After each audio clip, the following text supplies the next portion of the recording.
Changing EBT card on Doordash is pretty easy thing to do. Today I'm going to teach you how you guys can change EBT card on Doordash. The process is pretty simple. You just need to follow these instructions.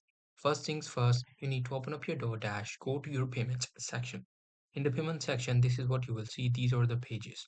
Now here you will be able to see your snap/EBT card option right here. You just have to tap on that.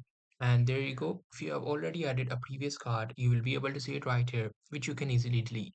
However, after deleting it, you just have to enter your new card number right here, and that's how you'll be able to change your EBT card on DoorDash.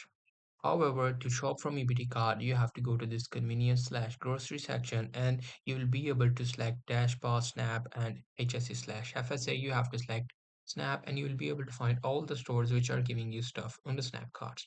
So that's pretty much it. That's how you'll be able to change the Snap card on EBT card on DoorDash. Hope you guys find this video helpful.